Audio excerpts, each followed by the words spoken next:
कुहुड़ी rail station में द्रुतगामी train रहणी दाबी। Khordha railway division अधीन रही कुहुड़ी रेल स्टेशन। ए रेल स्टेशन टी 1964 मसीह स्थापित होता। रेलवे विभाग उच्च पदाधिकारी उदासीनता जो कुहुड़ी रेल स्टेशन अवस्था शोचनीय स्थित रही। एथिपाई रेलयात्री माने घोर असुविधार सम्मुखीन होती। कुहुड़ी स्टेशन रे द्रुतगामी ट्रेन रहणी हेउनथिबारु अंचलवासी मध्य तीव्र असंतोष देखा देइछि। एथिपाई विभागीय अधिकारी रेलमंत्री एवं सांसदों को बारंबार दाबीपत्र प्रदान कौनसी सुफल मिलूनाही। एही दाबी नहीं स्थानीय जनसाधारण पक्षर जन आंदोलन करने उद्यम आरंभ होइछि। ए रेल स्टेशन उपर उभय टांगी ब्लॉक और चिलिका ब्लॉक प्राय 12टी पंचायत हजार हजार लोक निर्भर करथांती। महामारी कोविड-19 पूर्व एठारे पुरी तिरुपति एक्सप्रेस और हीराखंड एक्सप्रेस रहणी करथिला। मात्र संक्रमण निरापत्ता दृष्टि ए द्रुतगामी ट्रेन रहणी को रेलवे विभाग पक्षर बातिल करा जायतिला।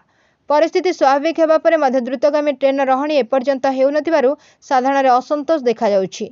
एहार प्रतिवाद एवं रेल स्टेशन अवस्था सुधारिबा पय आज कुहुड़ी रेल स्टेशन ठारे शह शह लोकंकु ने एक जरूरी बैठक अनुष्ठित होई जायछि।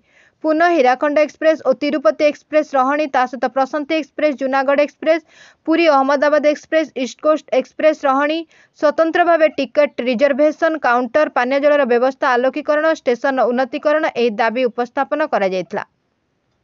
पुनः हीराखंड एक्सप्रेस और तिरुपति एक्सप्रेस रहणी ता सहित Prashanti express, Junagadh express, Puri Ahmedabad express, east coast express रहणी, स्वतंत्र भाव टिकट रिजर्वेशन काउंटर, पानीय जलर व्यवस्था, आलोकीकरण, स्टेशन उन्नतीकरण पई एही दाबी उपस्थापन करा जायतिला। खोर्धारू महेश नायकଙ୍କ रिपोर्ट, एकाम्र न्यूज।